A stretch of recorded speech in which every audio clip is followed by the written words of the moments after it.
Tell us about what has happened thus far since you've been on the ground.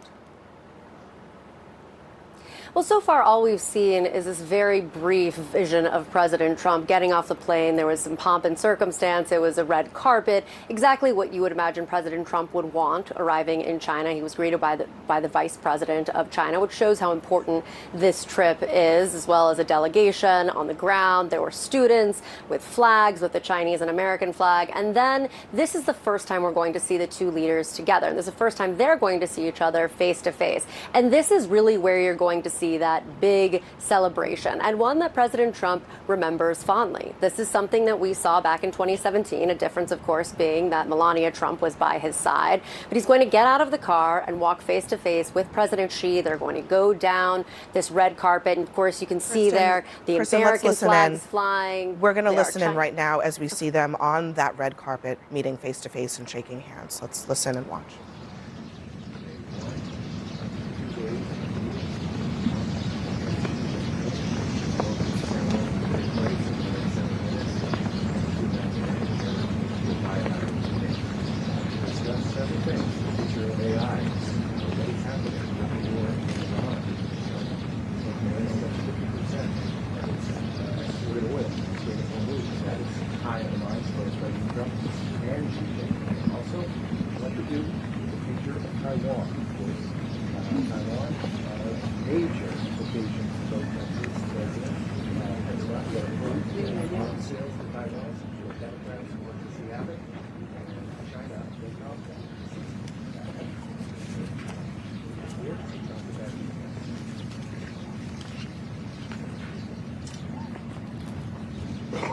So, Kristen, as we're watching these images of President Trump walking down this rope line of what looks like Chinese dignitaries, one thing I am noticing, and I wonder if you have some insights into this, is that it does not appear to be any, maybe, or many Western press in close proximity to the president right now. Is that your understanding of what's happening in this moment? There is a small presence that is in that Great Hall. The press pool that traveled with the White House was given an option, or at least some of us were given an option to go there.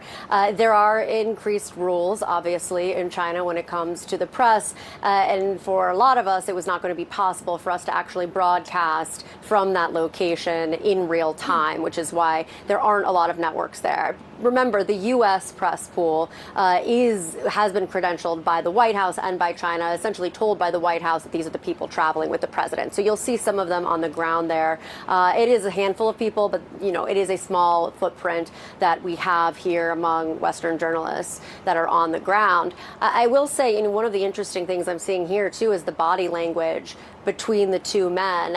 President Trump kind of grasping President Xi's hand when they were shaking hands, showing a lot of familiarity. I mean, President Trump is one who really kind of dotes on this relationship. He's often praising how close they are, how they get along, and you can see him really living that in real time with President Xi, kind of showing that closeness. And, he's not somebody who really shows a lot of affection, and he was sitting there patting his hand. So that was an interesting moment. You can see here now President Xi is shaking hands with the delegation that traveled with President Trump, including some of his top aides, his son, Eric Trump, Lara Trump, all of them waiting there to meet the Chinese president. He can't afford to lose in Iran, but the level of escalation is going to have to be pretty significant, and it won't be bombing these missile sites. He's going to have to take aim at some of the oil and gas sites in Iran. But if he does that, that's going to cause a lot of retaliation and lead to higher inflation in the United States. So President Trump is boxed in a lot of ways. He's trying to find wiggle room.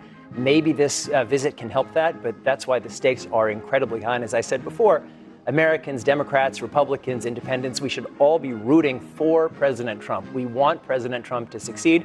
We don't want him to give away the shop. We don't want him to make unnecessary compromises on Taiwan. It's great. We're going to get purchases of American soybeans and planes.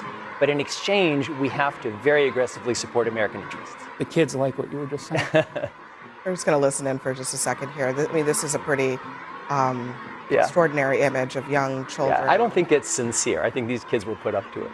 really? Something tells me that they were I strongly thought this was encouraged. all organic. I thought everyone just happened to be here at the same time.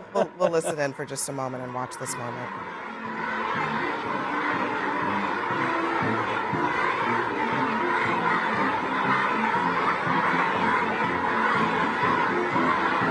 But the symbolism would suggest that they are eager to make some kind of deal. And as Jason mentioned, they're not in a great position either. I know they have vastly more oil reserves, but look, their net import of oil is down 20%. This is not an economy that is in a strong position. They've been facing a real estate crisis for 5 years. They need to export all of these goods. Domestically, demand is not what it was.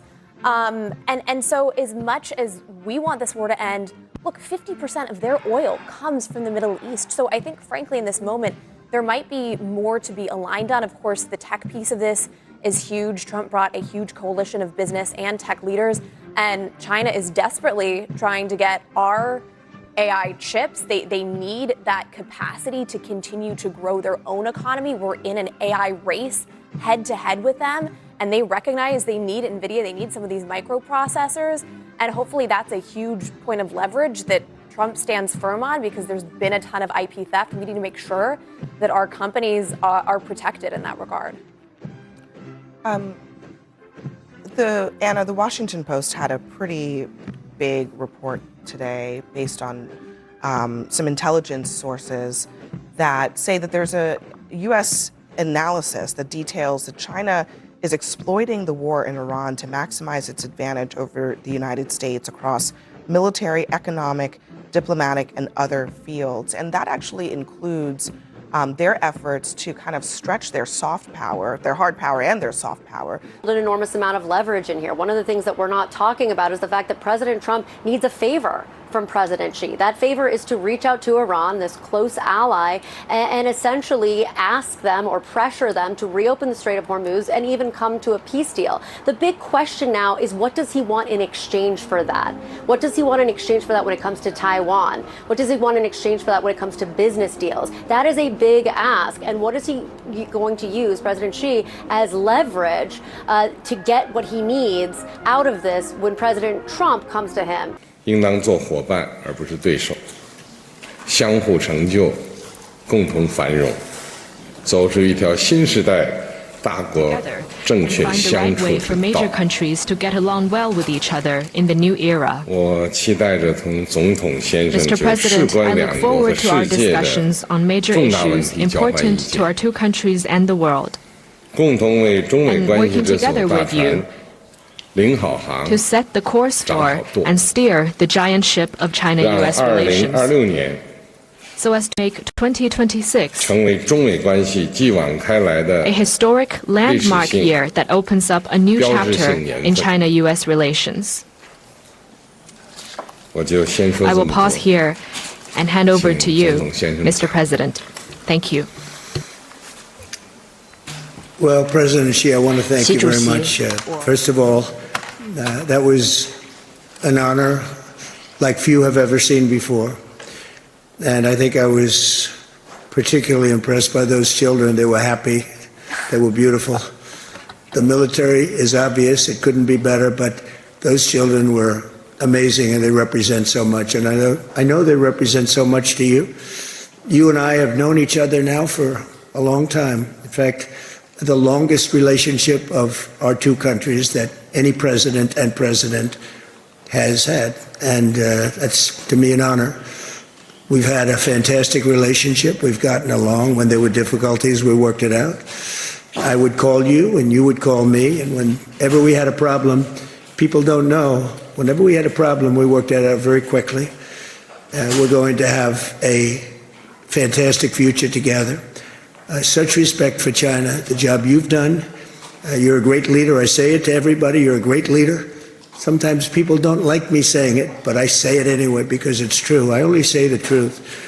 And I just want to say on behalf of all of the great delegation that we have the greatest businessmen, the biggest, and I guess the best in the world. We have amazing people, and they're all with me. Every single one of them, we asked the top 30 in the world, every single one of them said, yes, And I didn't want the second or the third in the company. I wanted only the top. And they're here today to pay respects to you and to China. And they look forward to trade and doing business. And it's going to be totally reciprocal on our behalf. So I really look